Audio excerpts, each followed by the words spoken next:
TikTok's obsession with anti-aging and youth and beauty is out of control. Young women in their 20s are flocking to get Botox and fillers to combat aging when they haven't even aged. And outside of TikTok, when we turn on our TVs, we cannot seem to escape the prevalence of excessive Botox and fillers. I am worried that we've gone too far in normalizing Botox and fillers and this obsession with anti-aging because people don't look like people anymore, and it's kind of scary. I am very, very, very, very upset about this. You don't look upset. Oh, it's the Botox.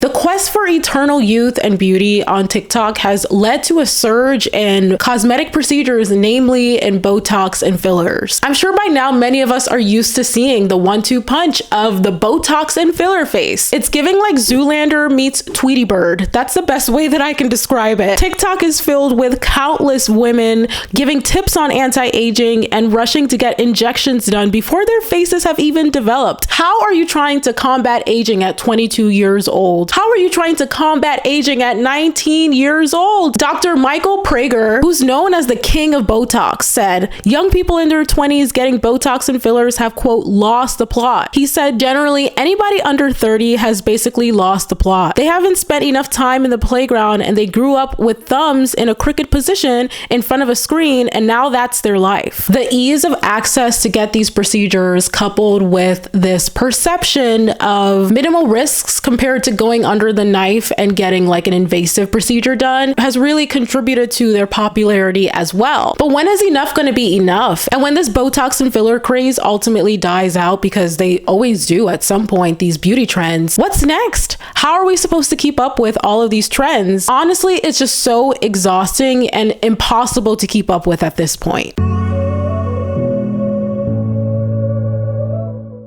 Botox is a neurotoxin that paralyzes the facial muscles to reduce the appearance of lines and wrinkles, while fillers are substances that are most often filled with hyaluronic acid that are injected beneath the skin to add volume, because of course, as you age, you lose volume in your face. A decade ago, Botox and fillers were reserved for the rich and the elite and people of a certain age bracket. But according to the American Society of Plastic Surgeons, Botox injections are up 73% since 2019, with over 8 million procedures performed in 2022, and fillers are up 70% since 2019, with over 4 million procedures performed in 2022, with a significant amount of 20 to 29-year-olds undergoing both procedures. And Botox and fillers ranked first and second, respectively, amongst the most popular non-invasive cosmetic procedures in 2022. And the Zoom effect, which is a phenomenon that arose out of the popularity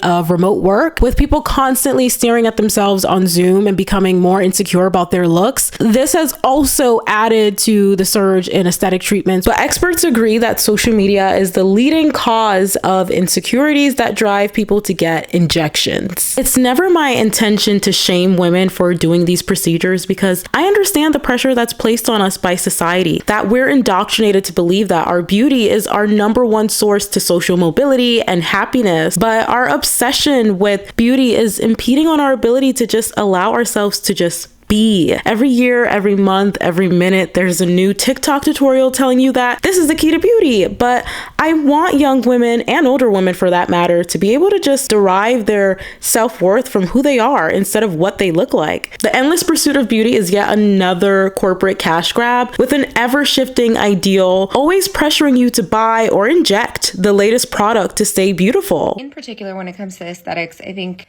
that industry looks at younger women as impressionable, more as customers than the young people that they are, that probably don't need cosmetic intervention just yet.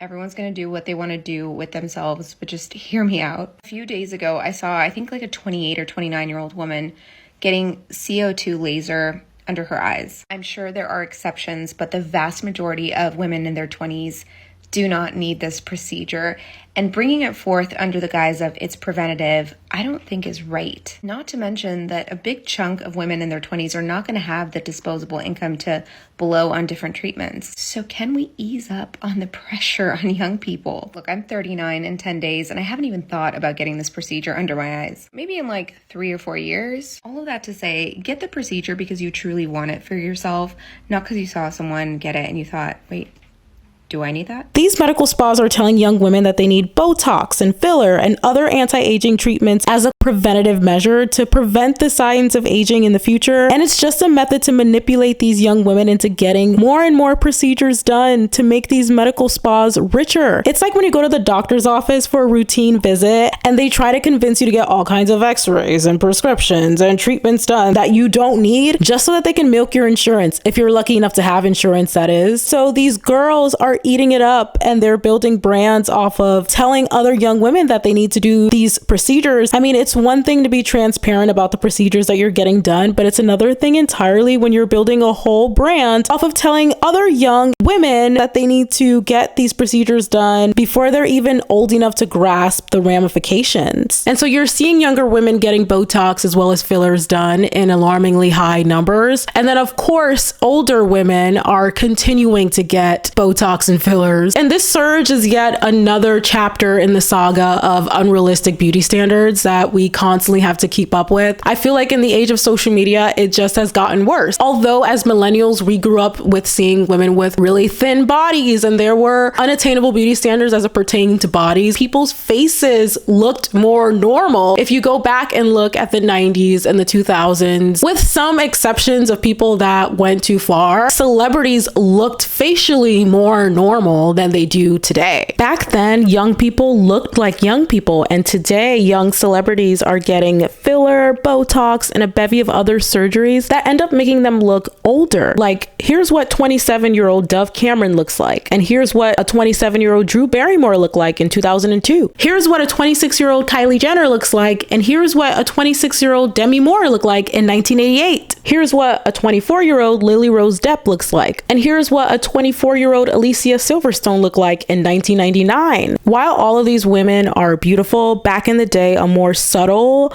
normal look was considered to be the epitome of beauty, whereas nowadays the unattainable, dramatized look is the standard. Influencer culture has bled into celebrity culture, and celebrities are also perpetuating this unrealistic beauty standard. But even some celebrities have expressed their inability to keep up with the Botox and filler craze, like Shannon Doherty, for example, who said this on Instagram: watching movies tonight and noticed that there were few female characters that I could relate to. You know, women without fillers, without Botox, without a facelift, women who embraced their face and all the experience it showed. I have lived. I love that I've lived and that my face reflects my life. I survived a lot. Yes, cancer, but more than that. I embrace me now, finally. Done with the perception magazines and Hollywood try to make us into. I want to see women like me, women like us. And actress Shanae Grimes also expressed how she was being flooded with comments about how she aged poorly due to her not having Botox and fillers. Dear people of the internet,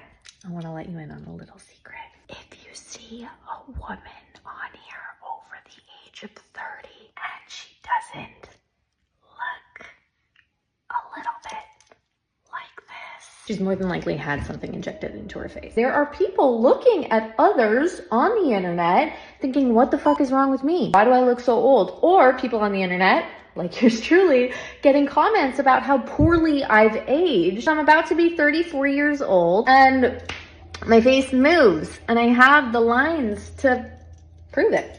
It is what it is. You're comparing it to other people that have literally had chemicals injected into their face so that they can stop their face from creating the lines that one's face naturally does when gravity and genetics start to take their toll. Of course, there's women who are in their 30s, like based on different genes. Not all women in their 30s necessarily have wrinkles, but her overall point rings true. We're so used to seeing these Botox filled up faces that we have lost our ability to recognize that a woman who is 34 years old or 40 years old, 50 years old, has wrinkles, has lost volume in her skin, and that is normal. Vanessa Williams was also trolled by gossip blogs after she posted this photo. Vanessa Williams looks like a normal 60-year-old woman, and yet people are trolling her because she doesn't have a face filled with Botox and fillers. We have truly lost sight of what normal aged skin looks like. And so you see women in Hollywood and influencers going all out in order to combat these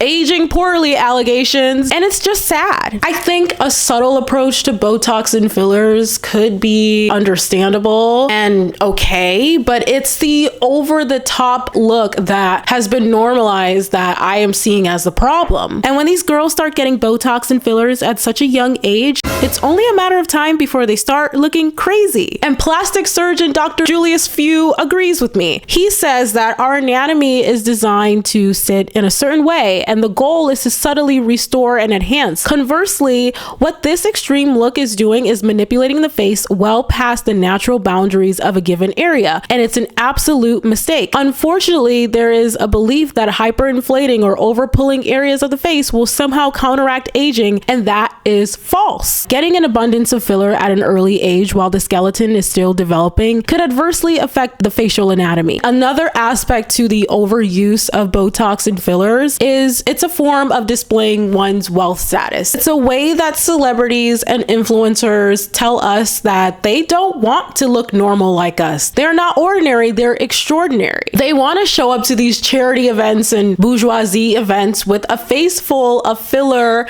and Botox and other plastic surgery procedures because it shows that they have wealth to have access to those procedures. It's all about the perception of others and wealth aesthetics. But it's not normal for everyday people to be chasing after this aesthetic. At least with celebrities, they have to make public appearances, be photographed and scrutinized. But when you are just going to work in your cubicle at the accountant's office, I don't know why you need to walk in with the face full of Botox and fillers. I just don't understand it. But our obsession, our fixation, we're constantly looking at our faces. We're constantly taking selfies. We're constantly, with the zoom effect, right? At rates that are not normal. The constant exposure to looking at our faces, looking at filtered pictures, looking at pumped up, overfilled, Botox, plastic surgeryed up faces. That is why people start to develop insecurity. And it's like nothing is wrong with you. I can't tell you how many times that I'm scrolling through TikTok or Instagram or whatever,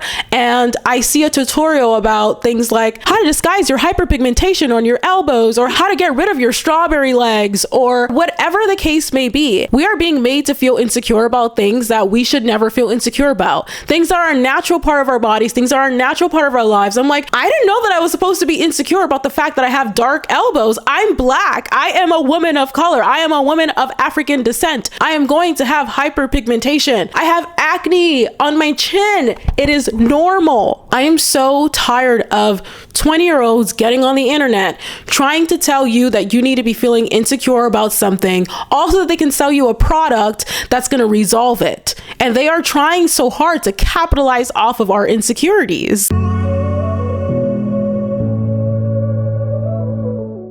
Plastic surgeons have shared that while there's this perception that you can dissolve filler, you can never fully dissolve filler from your face. Dr. Ben Talley says, quote, patients have been incorrectly trained to return for injection maintenance, but that's under the assumption that the product is gone in 6 months to a year, when in reality, some injectables, including filler, can last much longer. We've all been led to believe that temporary hyaluronic acid fillers last from 6 to 18 months. However, in January 2021, Dr. Movan Master published an article in the Plastic and Reconstructive Journal about filler longevity that showed fillers may last a lot longer than we commonly believe. Using MRI scans, he found that of 10 patients who had filler more than 2 years ago, all 10 showed persistence of the filler longer than 2 years, including one lasting 12 years. The convenient explanation to why overfilling occurs and why the overfilled don't see it would be that it is simply a psychological issue. To the outside world, to other people, someone with body dysmorphic disorder looks pretty normal. But for someone with body dysmorphic disorder themselves, they feel like they're terribly ugly, even disfigured. Many people with this problem will seek cosmetic procedures. They don't recognize that the issue that they've got is a psychological one. They think it's an aesthetic issue. Botox has been known to cause muscle weakness, vision problems, infection at the injection site, and a number of other health concerns. And fillers can lead to a number of infections as well, allergic reactions, something really gross that I'd rather not show on screen called necrosis. Google it if you want to know more. A risk that people are taking in order to pursue endless youth and beauty. I went to go get Botox in my jaw, and then 3 days later started noticing that my face was paralyzed. So now I can't smile, and I am a smiler. I have like a really big smile, but this is where I'm at now. Ready? That's as much. Stop laughing at me. This is what my face does, and I look perpetually unimpressed or sad. So I'm not gonna lie, this video is making me so upset to put together. I appreciate everyone telling me that my mouth will be back to normal before I know it, but today is exactly 4 months since an injector hit my DLI instead of the DAO, and it caused me to have the most severe crooked smile. 4 months later, I am still very crooked. Not as bad as week 1 through 8, but I'm really getting nervous that this is just my mouth now. And studies have also shown that smiling leads to increased happiness. And when you're using products like Botox to freeze your face, you're not able to emote in the same way that you would have if your face was not manipulated. Dr. Isha Gupta, a neurologist from IGEA Brain and Spine, explained, a smile spurs a chemical reaction in the brain, releasing certain hormones, including dopamine and serotonin. Dopamine increases our feelings of happiness. And so when Botox is paralyzing your facial muscles and preventing you from smiling, it's negatively affecting your mental health. It does not allow you to have a full range of emotions on your face because Botox injections are blocking the chemical signals that run to the nerves in the facial muscles, preventing them from contracting. And the New York Times says that Botox and fillers can flatten your effect, disconnecting you from your feelings and the feelings of others. It's worrying because every time you interact with another person, be it a romantic partner, friend, family member, colleague, clients, babies and strollers, you name it, the two of you subconsciously and subtly reflect each other's facial expressions. By mirroring the other person's expressions, you're not only signaling that you're engaged and participating, but it's also kind of a feedback loop that helps you empathize. If you hinder your ability to do that, even slightly, you're changing the social dynamic between you and the other person. While Botox and fillers are often considered to be cheaper alternatives to invasive plastic surgery, the maintenance and the upkeep really adds up over time. The average price of Botox can be about $20 per unit, and a single treatment might need anywhere from 20 to 60 units per area, costing about $500 to $800 per session on average. And the cost of a full syringe of lip filler costs anywhere between $500 to $1,000. And so you see people using things like Care Credit and their financing because they can't afford it. Normal, everyday people, that is. And the girlies on TikTok are joking about how broke they are after getting Botox and filler. They're joking about having $2 in their bank account. They're joking about not being able to afford cooking a meal for themselves because they just blew all their money on Botox and filler. The Dove Self-Esteem Project commissioned the Real Cost of Beauty Ideals report to look into the impact that beauty standards have on the economy in the United States as well as society, and they found that these harmful beauty ideals cost the US economy $305 billion with a B, due to body dissatisfaction, and $501 billion due to appearance-based discrimination annually. And so this ranges from Botox to fillers to invasive plastic surgery procedures in the pursuit of beauty. These companies are making bank off of our insecurities, and the influencers are too. As a person of African descent, I have naturally full lips, so I cannot relate to filler. I have full cheeks and all of the above, so I want to recognize that I can't understand personally that insecurity. As far as Botox goes, I want to name my privilege. I don't have super visible signs of aging, so I understand that. I don't know what I'm going to feel like when I do start to develop those things, but I do know that with the prevalence of this Botox filler face, that everybody looks the same. Instead of us all having unique characteristics that are emblematic of our culture, our genetics, everyone is looking the same. Everybody has that Zoolander Tweety Bird face. We all are internalizing the media that we see. It affects how we view ourselves. It affects our perception. And when I think about how the primary demographic who is using TikTok is Gen Z, for those whose brains are still developing, who are still trying to figure out who they are, growing up in an age where everyone looks like this is not normal. At least everyone looks like this on the internet, because we know when we go out into our communities that your abuela, your mama, your aunties, they have actual visible signs of aging. They look like what normal age people are supposed to look like. But on the internet, there's this need to be grandiose, and that really distorts our perception.